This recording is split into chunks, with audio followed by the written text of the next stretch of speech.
ومن أحسن قولا ممن دعا إلى الله وعمل صالحا وقال إنني من المسلمين।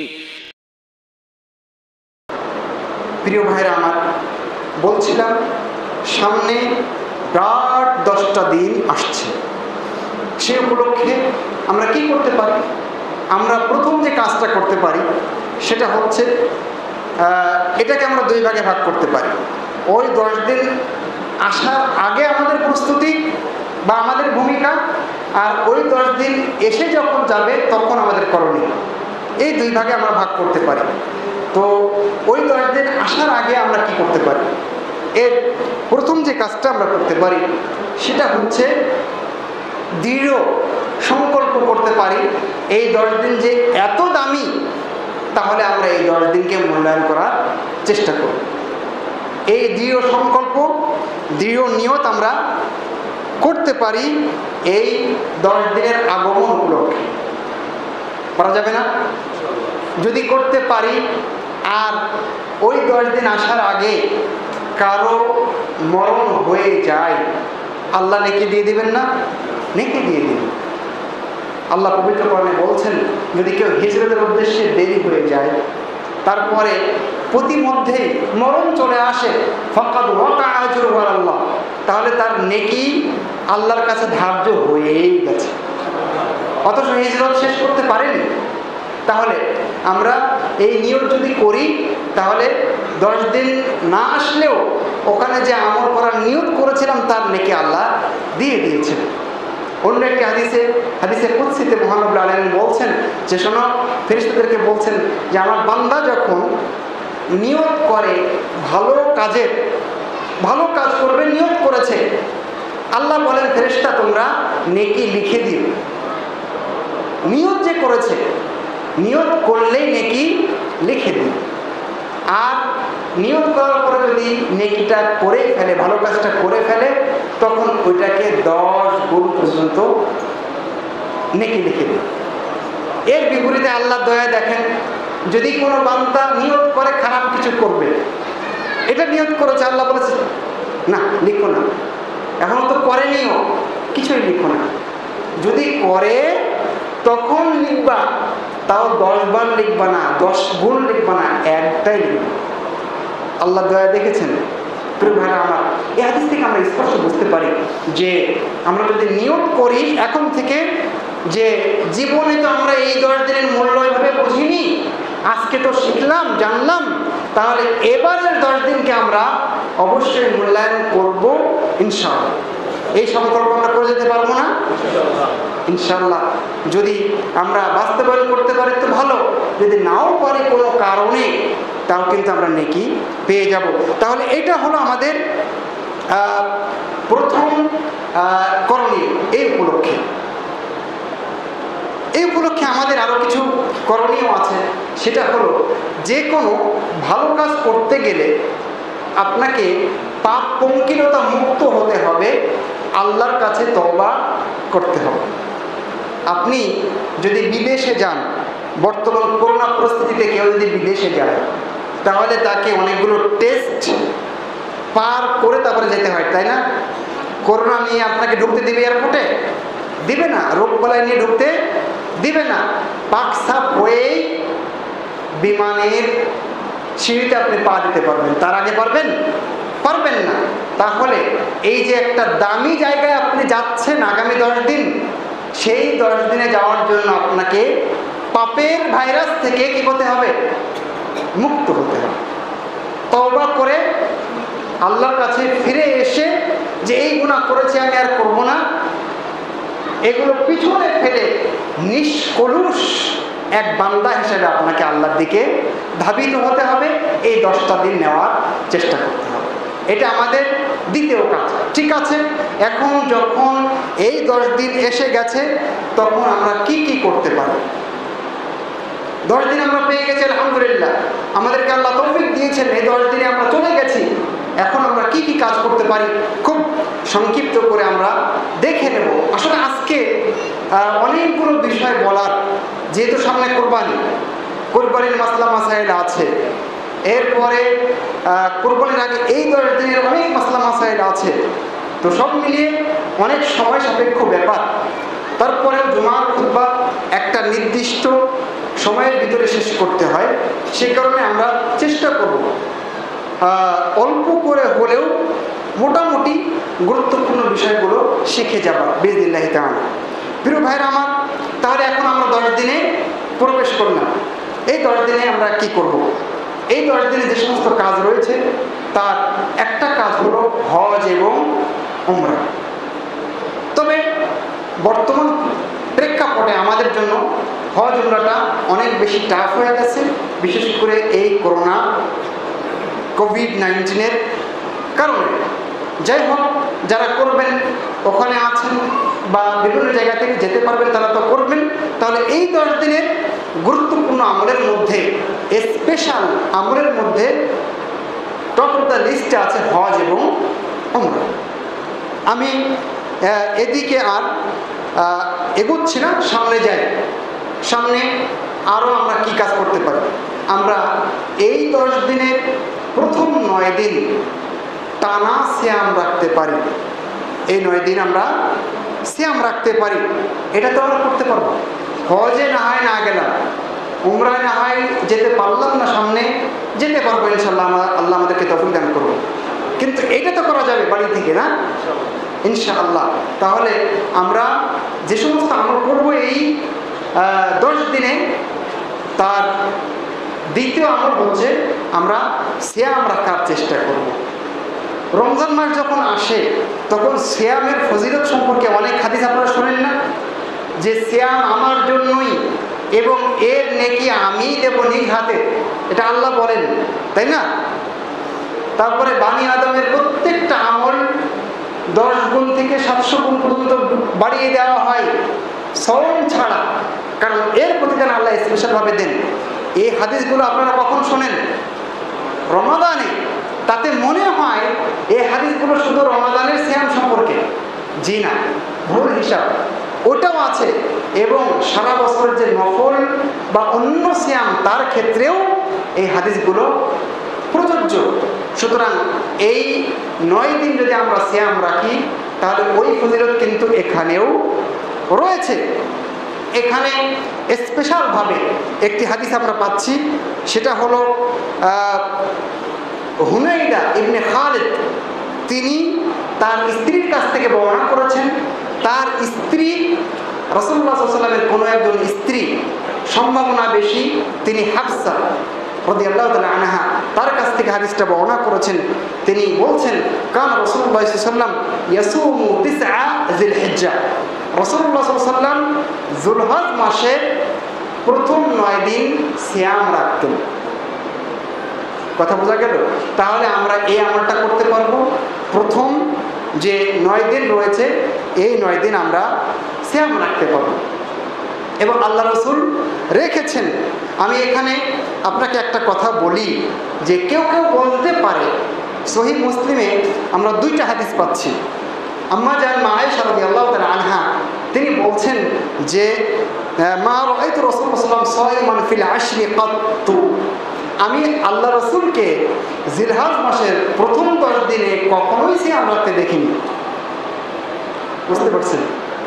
আর একটা হাদিস, সেটাও সহিহ মুসলিমে এসেছে, সেটা ওই আয়েশা রাদিয়াল্লাহু তাআলা আনহা তিনি বর্ণনা করেছেন, নবী সাল্লাল্লাহু আলাইহি ওয়াসাল্লাম লাম ইয়াসুম আল আশর, আল্লাহ রাসূল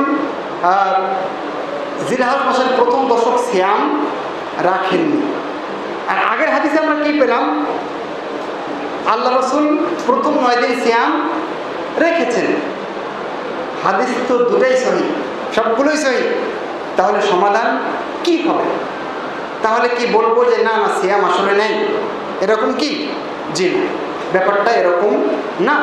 আপনারা জানেন যে ইসলামের কোনো বিধানের সাথে, কোনো হাদিসের সাথে, কোনো আয়াতের সাথে, কোনো আয়াত কোনো হাদিসের সাথে কি নাই?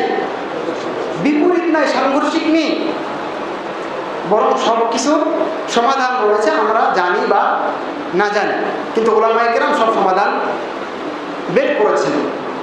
তো এখানে যদি কেউ হাদিস পেশ করে তাদেরকে আমরা বলবো যে এখানে আয়েশা রাদিয়াল্লাহু আনহা যে বললেন আল্লাহ রাসূল সিয়াম রাখেননি, এর অর্থ হচ্ছে যে হতে পারে এই 10 দিন সিয়াম রাখার ব্যাপারটা আয়েশা রাদিয়াল্লাহু আনহার অগোচরে ছিল, এটা উনি জানতেন না।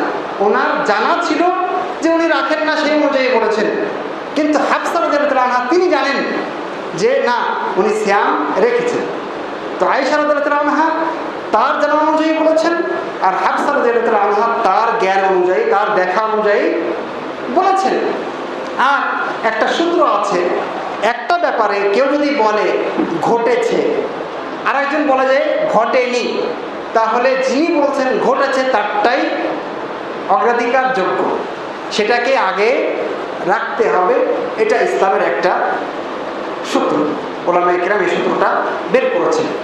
আর একটা সমাধান দেওয়ার চেষ্টা করেছেন ওলামায়ে কেরাম, সেটা হচ্ছে আয়েশা রাদিয়াল্লাহু আনহা যে বলছেন আল্লাহ রাসূল সিয়াম রাখেননি এই 10 দিন, এর মানে হচ্ছে কোনো অসুবিধার কারণে, অসুস্থতার কারণে রাখেননি, কোনো সমস্যার কারণে রাখেননি, কিন্তু নরমালি তিনি ঠিকই রেখেছেন। সমাধান হয়ে গেল। তাহলে আমরা যে রেজাল্টে আসলাম সেটা হচ্ছে এই 10 দিন সিয়াম রাখা গুরুত্বপূর্ণ সুন্নাহ, এটা আমরা আমল করার চেষ্টা করব। রাসূলুল্লাহ সাল্লাল্লাহু আলাইহি ওয়াসাল্লাম সিয়াম রেখেছেন। এখন কেউ বলতে পারেন 9 দিন, এটা তো অনেক ভারী, তো এটা তো নফল সিয়াম, আপনি এটাকে যদি 9 দিন পারেন আলহামদুলিল্লাহ, যদি না পারেন যে কয়টা পারেন সে কয়টাই রাখেন। কথা বোঝা গেছে? আপনার উপরে চাপানো হয়নি, পারলে রাখেন, না পারলে যে কয়টা পারেন সে কয়টাই রাখেন, কোনো সমস্যা নেই। যার যেমন সাধ্যে কুলাই, লা ইউকাল্লিফুল্লাহু নাফসান ইল্লা উসআহা, আল্লাহ কাউকে তার সাধ্যের উপরে বোঝা চাপিয়ে দিয়েছেন কি দেন। যদি না পারেন, একান্তই কিছুই পারছেন না, কমপক্ষে 9 তারিখ যেন বাদ না পড়ে। কথা বোঝা গেছে?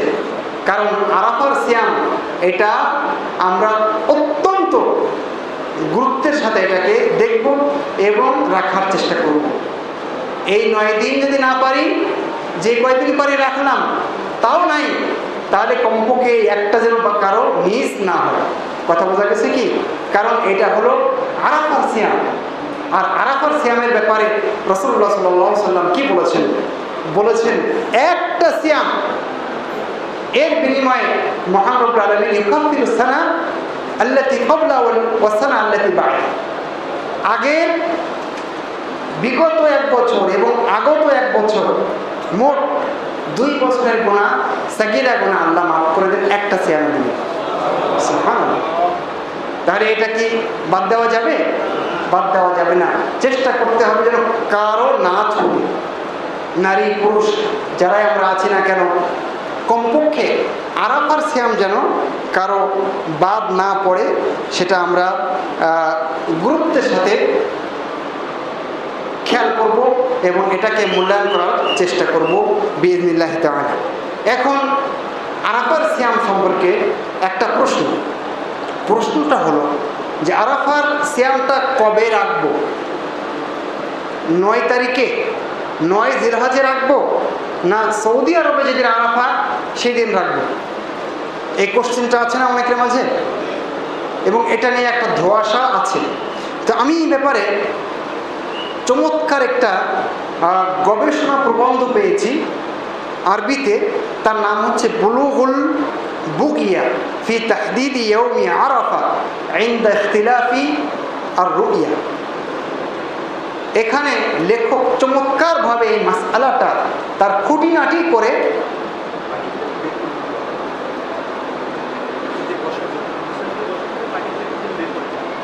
আচ্ছা, এই যে এখানে পার্টিগুলো আছে, একটু মেহেরবানি করে বের করে দিন, মুসল্লিদের বসতে অসুবিধা হচ্ছে। আর আপনারা যদি একটু এগিয়ে আসেন, ফাঁকা জায়গাগুলো একটু পূরণ করে বসেন, আমার মনে হয় যে সুবিধা হবে ওনাদের জন্য। ঠিক আছে, আমরা কথা না বলি, নীরবে কাজ করি। কথা বললে আবার জুমা চলে যাবে। আমি আপনাদের সাথে কথা বলতে পারি, এটা অনুমতি আছে। আল্লাহ রাসূল বলেছেন খুতবা চলা অবস্থায়, এবং আপনারা কেউ আমার সাথে কথা বলতে পারেন, এই অনুমতিও আছে। একান্ত জরুরি কোনো প্রয়োজন বলতে পারেন যে এটা কি হবে, এটা বলতে পারেন, কিন্তু পরস্পর কথা বললে জুমা ক্ষতিগ্রস্ত হবে। তো যাই হোক, প্রিয় ভাইরা আমার, বলছিলাম যে এই মশালাটা আমাদের দেশে অনেক এখন বিশেষ করে জটিল হয়ে গেছে, কবেই সিয়ামটা রাখবো। এবং এই মশালাতে আমি আপনাদেরকে সংক্ষিপ্ত করে বলি, এই মশালাতে ওলামায়ে কেরাম দুই দিকে মন নিয়েছেন।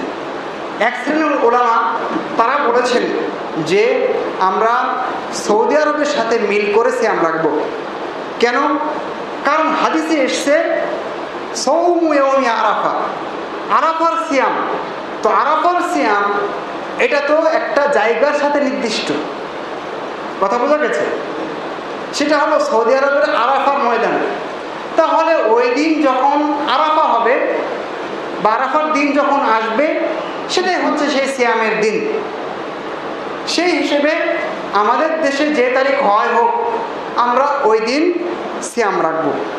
এই মতের পক্ষে সৌদি আরবের ফতোয়া বোর্ডের স্থায়ী কমিটি আল-লাজনা আদ-দাইমা তারা এই মতকে সমর্থন করেছেন। মিশরের ফতোয়া বোর্ড তারাও এই মতকে গ্রহণ করেছেন। এবং সৌদি আরবের ফতোয়া বোর্ডের যারা এই মতের পক্ষে স্বাক্ষর করেছেন তাদের মধ্যে কিন্তু শেখ আব্দুল আজিজ ইবনে বাজ রয়েছেন। তো যাই হোক, এটা হলো একটা মত, যেদিন আরাফার দিন হাজিরা ওখানে যায় সেদিন আমরা সারা পৃথিবীর মানুষ সিয়াম রাখবো, এটা একটা মত। আর একটা মত হচ্ছে না, ওই যে সারা পৃথিবীতে একদিনে ঈদ করা, একদিনে সিয়াম রাখা, তারা বলছেন এই মাসালাটা এখানে প্রযোজ্য, যে আমরা ওদের সাথে মিল করে রাখবো নাকি আমার দেশের চাঁদ দর্শন অনুযায়ী, চাঁদ উদয় অনুযায়ী আমরা সিয়াম রাখবো। তো এই মতের পক্ষে যারা রয়েছেন তারা বলছেন না, আমরা বরং আমাদের স্ব দেশের চাঁদ দর্শন অনুযায়ী সিয়াম রাখবো। কথা বুঝতে পেরেছেন? তো এই মতের পক্ষে মোটামুটি শক্তিশালী ওলামায়ে কেরাম রয়েছেন। তার ভিতরে ইউরোপের একটা ফতোয়া বোর্ড রয়েছে, তারাও এই সিদ্ধান্তের পক্ষেই যে আমরা যাদের দেশে চাঁদ দর্শন, সেই দেশের চাঁদ দর্শন অনুযায়ী, সেই এলাকার চাঁদ দর্শন অনুযায়ী আমরা 9 তারিখ আসলে সিয়ামটা রাখবো, সেটা সৌদি আরবের সাথে মিল হোক বা না হোক। কথা বুঝতে পেরেছেন? শেখ মোহাম্মদ ইবনে সালেহ আল উসাইমিন রাহিমাহুল্লাহ তিনিও এই মতের পক্ষে। উনি বলেছেন যে কখনো এরকম হয়ে যেতে পারে যে আমি সৌদি আরবের সাথে যদি আরাফাকে মিল করার চেষ্টা করি, তাহলে হতে পারে কোনো কোনো দেশে ওই দিন হবে ঈদের দিন। বুঝতে পারেন? আরাফার দিন সৌদি আরবে, কিন্তু কোনো কোনো দেশে এরকমও হতে পারে ওই দিন 10 তারিখ। তো ঈদের দিনে সিয়াম রাখা যাবে? যাবে না, হারাম। তাহলে সৌদি আরবের সাথে মিল করে তো রাখতে পারবো না। এটা আর একটা মত। এবং এই মতের পক্ষেও বাঘা বাঘা ওলামায়ে কেরাম রয়েছেন, ওখানেও বাঘা বাঘা ওলামায়ে কেরাম রয়েছেন। গবেষক এই প্রবন্ধে দ্বিতীয় মতটাকে বেশি অগ্রাধিকার দিয়েছেন। কথা বুঝতে পেরেছেন? যে সব তার নিজের দেশের চাঁদ দর্শন অনুযায়ী সিয়াম রাখবে। যদিও আমাদের দেশে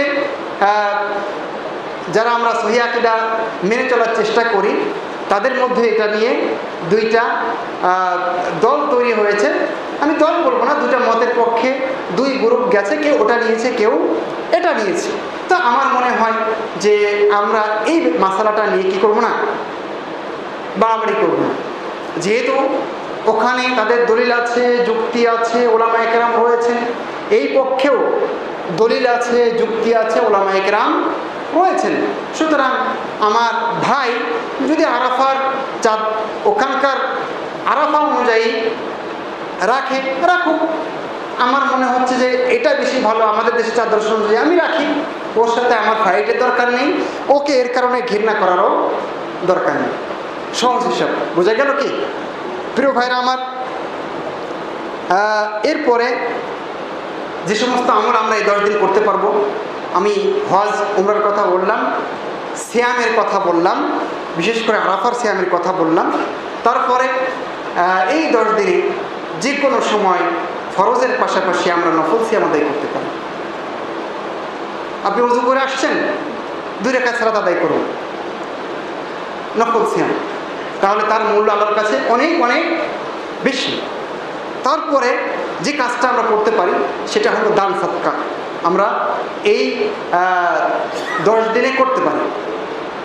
তার মানে আমরা হাদিস থেকে যেটা পাচ্ছি, আল্লাহ রাসূল বললেন যে এই 10 দিনে আমল করা আল্লাহর কাছে অনেক বেশি প্রিয়।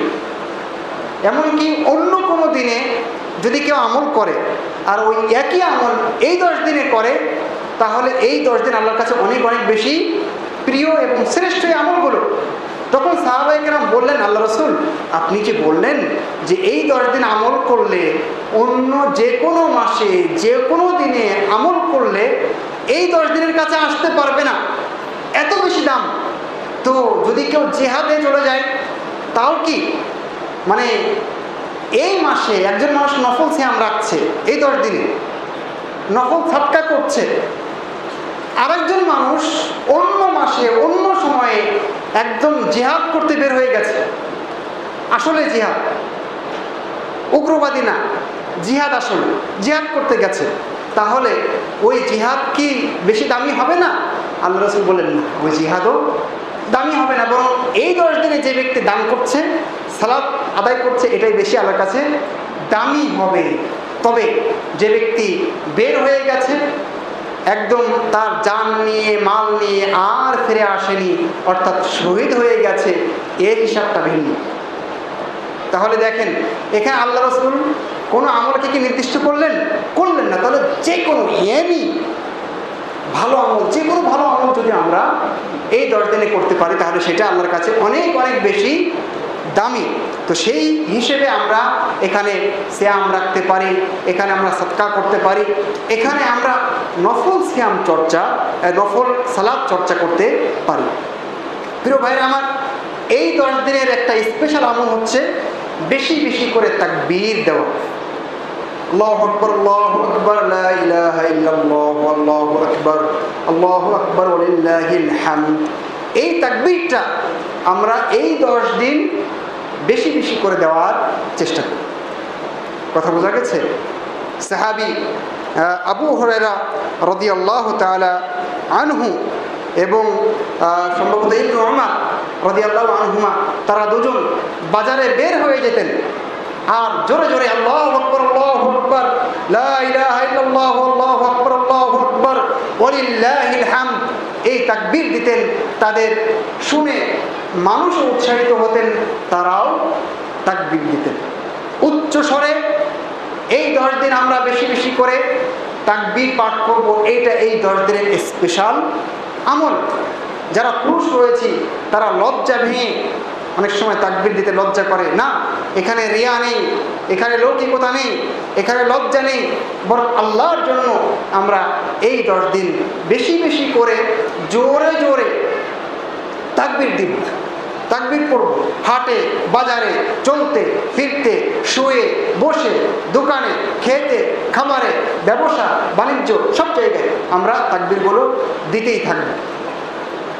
আর যারা মা বোন রয়েছেন তারাও দিবেন, তবে তারা নিঃশব্দে দিবেন, তারা সশব্দে দিবেন না, তারা উচ্চ কণ্ঠে দিবেন না, কিন্তু তারাও তাকবীর দিবেন। তাহলে স্পেশাল এই যে আমল, এটা আমরা করার চেষ্টা করব। বর্তমান এই সুন্নাতটা কি হয়ে গেছে? মৃত সুন্নাতে পরিণত হয়েছে। এই সুন্নাতটাকে আমরা জীবিত করার চেষ্টা করতে পারবো না ইনশাআল্লাহ। যদি করতে পারেন তাহলে আপনার জন্য আর একটা সুখবর আছে, সেটা হলো যদি কেউ আল্লাহ রাসূলের মৃত কোনো সুন্নাহকে জাগিয়ে তোলে আবার জীবন দান করে, তাহলে ওই জীবন দান করার পরে যত মানুষ ওটাকে দেখা দেখে আমল করবে সবার নাকি ওই লোকটার হবে যে এটাকে জাগিয়ে তুলেছে। সুবহানাল্লাহ। সুতরাং আমরা এই আমলটা করব আর এই সুন্নাহকে জাগাবো, তাহলে আমরা দুই দিক থেকে নেকি পেয়ে যাব। যত মানুষ বলবে সবার নেকিও কিন্তু আমরা পেয়ে যাব। পারা যাবে ইনশাআল্লাহ। ইনশাআল্লাহ আমরা এটা করার চেষ্টা করব। তো এখানে তাকবীরের ব্যাপারে আরও কিছু কথা আছে, আমি সেদিকে যাচ্ছি না। তাকবীরটা দুই ভাগে বিভক্ত, একটা হলো মুতলাক, একটা হলো মুকাইয়াদ। মুতলাক মানে আমি বলছিলাম যে এই 10 দিন শুধু না, বরং 13 তারিখ পর্যন্ত, 13 তারিখ সন্ধ্যা পর্যন্ত এই সময়টা মোট 13 দিন যে কোনো সময় আমরা এই তাকবীর পড়ব, এটা হলো মুতলাক। আর একটা হলো মুকাইয়াদ, বিশেষ করে শেষের 3 দিন। শেষের 3 দিন আমরা 5 ওয়াক্ত সালাতের পরে স্পেশালভাবে এই তাকবীরটা সবাই মসজিদেই পড়ব। আল্লাহুম্মা আনতাস সালাম, কি বলে, আস্তাগফিরুল্লাহ আস্তাগফিরুল্লাহ পড়ে আল্লাহুম্মা আনতাস সালাম ওয়া মিনকাস সালাম তাবারাকতা ইয়া যাল জালালি ওয়াল ইকরাম, এটা পড়ার পরে আমরা এই তাকবীরটা মসজিদেই 5 ওয়াক্ত সালাতে ওই 3 দিন আমরা নিয়মিত 5 ওয়াক্ত সালাতেই পড়ব। আল্লাহু আকবার আল্লাহু আকবার লা ইলাহা ইল্লাল্লাহ আল্লাহু আকবার আল্লাহু আকবার ওয়া লিল্লাহিল হামদ। ইমাম এবং মুক্তাদি মিলে এই তাকবীরটা ওই 3 দিন স্পেশালভাবে এই সময়গুলোতে 5 ওয়াক্ত সালাতের পরে পড়ব। ওই 3 দিন কিন্তু অন্য সময়েও আপনি পড়বেন, কিন্তু স্পেশালভাবে 5 ওয়াক্ত সালাতের পরেও পড়বেন। আমরা মসজিদে নববীতে দেখতাম, বাইতুল্লাহতে দেখতাম যে 5 ওয়াক্ত সালাতের পরে এই 3টা দিন সেখানে 10, 11, 12, 13, 3-4 দিন হয় মনে হয়, তাই না? 4 দিন হয় সম্ভবত। তো 5 ওয়াক্ত সালাতের পরে ওখানে সবাই একসাথে মসজিদ ফাটিয়ে তাকবীর বলে। সেই আমলটা আমাদের দেশে নেই। আমরা এটাও কিন্তু জাকাতে সক্ষম বিইজনিল্লাহি তাআলা। প্রিয় ভাইরা আমার, আমি খুতবা বোধহয় 5 মিনিট বাকি। আচ্ছা, এই 10 দিনে আমলগুলো কমপক্ষে শেষ করি। কোরবানির মাসলা মাসাইলে হয়তো বা যেতে পারছি না। এখানে চুল নখ না কাটার ব্যাপারে নির্দেশনা, যারা কোরবানি দিবেন তারা এই 10 দিন যে সমস্ত আমল করবেন তার ভিতরে একটা হলো যে চুল নখ কাটা যাবে না। আমল 2 ভাবে হয়, একটা হলো সম্পাদন করে আমল, আর একটা হলো বিরত থেকে আমল। 2 ভাবে হয়। তো এখানে দুটোই আছে। একটা তো আমরা করলাম, অনেক কিছু করলাম ইতিপূর্বে, তাই না? আর এখন যেটা করব সেটা হলো চুল কাটবো না, নখ কাটবো না, গোফে হাত দেব না, নাভির নিচের পশমে হাত দেব না, অর্থাৎ শরীরের কোনো পশমে এই 10 দিন হাত দেব না। কারা? যারা আমরা কুরবানি করব। সহিহ মুসলিমের একটি হাদিস, আল্লাহ রাসূল বলছেন, মান কানা লাহু যিবহুন ইয়াযবাহুহু, যার কুরবানি রয়েছে, কুরবানি করবে, এরকম ব্যক্তি ফাইদা উহিল্লা হিলালু যিলহিজ্জা, যখন জিলহজ মাসের চাঁদ উদিত হবে, ফালা ইয়াখুযান্না মিন শা'রিহি ওয়ালা মিন আফারিহি শাইআন হাত্তা ইউদাহিয়া। আল্লাহ রাসূল স্পষ্ট বললেন, কুরবানি করতে চায়, নিয়ত আছে, এরকম ব্যক্তি চাঁদ ওঠার পরে তার নখ, তার চুলে স্পর্শ করবে না, হাত্তা ইউদাহিয়া, কুরবানি করা পর্যন্ত। তাহলে এইটা আমাদের একটা আরেকটা স্পেশাল আমল এই 10 দিন। সেটা হলো কি, যারা আমরা কুরবানি করতে চাই, কুরবানি করব নিয়ত করেছি, তারা চুল কাটবেন না, নখ কাটবেন না, অন্য কোনো পশম এগুলোতে হাত দেবেন না। ঈদের আগে তো অনেকে অনেক সাজুগুজু করেন, তাই না? আছে না?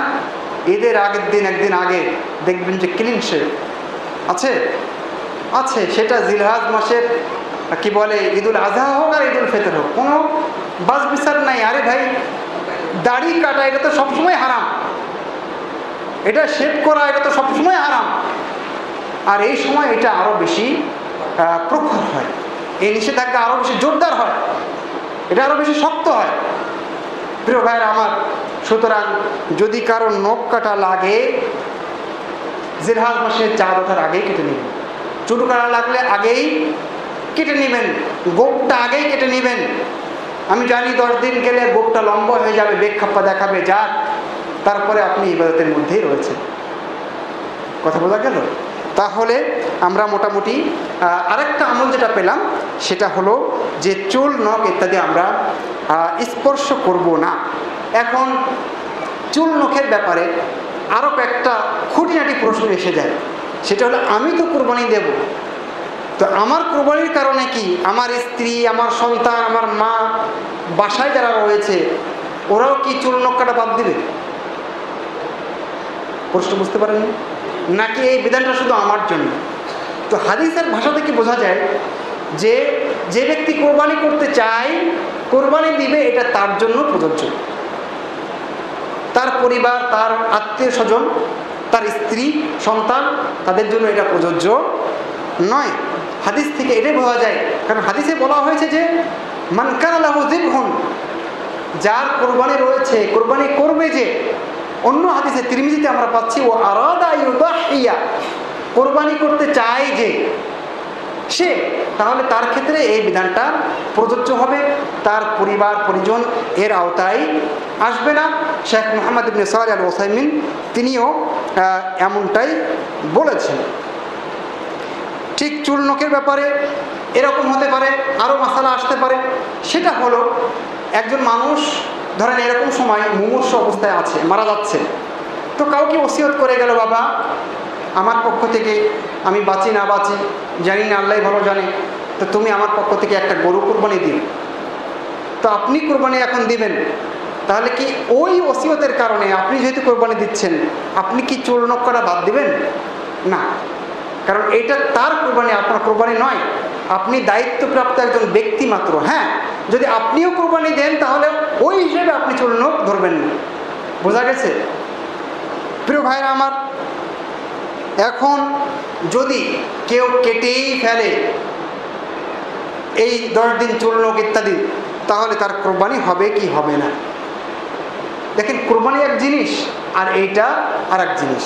কোরবানি হয়ে যাবে, তবে সে নিঃসন্দেহে গুনাহগার হবে, কারণ আল্লাহ রাসূল নিষেধ করেছেন কাটতে, আর আপনি কেটেছেন, সেই কারণে গুনাহগার হবে। শেখ মুহাম্মদ ইবনে সালেহ আল উসাইমিন তিনি বলেছেন সে গুনাহগার হিসেবে বিবেচিত হবে। আচ্ছা, এখন একটা প্রশ্ন এই রিলেটেড, সেটা হলো, আমার কোরবানি দেওয়ার নিয়ত নেই, যেহেতু আমার সামর্থ্য নেই, আমি কোরবানি দেব না, কিন্তু ইতিমধ্যে জিলহজ মাসে চাঁদ উঠে গেছে, 1 দিন 2 দিন 3 দিন 4 দিন চলে গেছে, নখ কাটছে ধুমছে, কারণ আমি তো কোরবানি দেব না। তারপরে আমার নিয়ত হয়ে গেল যে আমি এখন কোরবানি দিব, তাহলে কারো নিয়ত সোজা হিসাব যে যখন থেকে আপনি নিয়ত করেছেন তখন থেকে কোরবানি পর্যন্ত আর কাটবেন না। আগে যা করেছেন ওর জন্য আপনাকে আর পাকড়া করা হবে না, ইসলাম আপনাকে কিছু বলবে না, যেহেতু আপনার নিয়ত ছিল না। কথাগুলো কি স্পষ্ট হয়? আচ্ছা প্রিয় ভাইরা আমার, চুল নখের এই ব্যাপারটা নিয়ে আরেকটা প্রশ্ন, দুটো প্রশ্ন নেব। তার প্রথম প্রশ্ন হচ্ছে, চুল নখ যদি কারো কাটার দরকার পড়ে তাহলে সে কী করবে?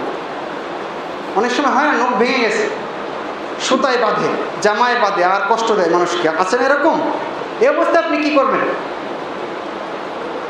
কেউ হঠাৎ অ্যাক্সিডেন্টে পড়ে গেছে, আল্লাহ আমাদের হেফাজত করুন, তখন তাকে সেলাই দিতে হবে, চুল কাটতে হবে, শরীরের পশম চেঁচে তারপরে ওখানে সেলাই দিতে হবে, তাহলে এখন কি করবেন?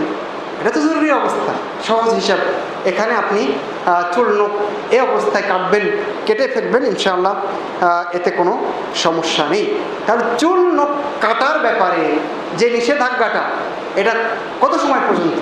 এটা কোরবানি দেওয়া পর্যন্ত। কোরবানি দিবেন, কোরবানি দেওয়ার পরে আপনি চুল নখ ইত্যাদি কেটে ফেলবেন। তাহলে মোটামুটি আমরা মাসলা মাসাইলগুলো জিলহজ মাসের প্রথম দশকের আমল এবং এখানকার বেশ কিছু মাসলা মাসাইল নিয়ে নেওয়ার চেষ্টা করলাম।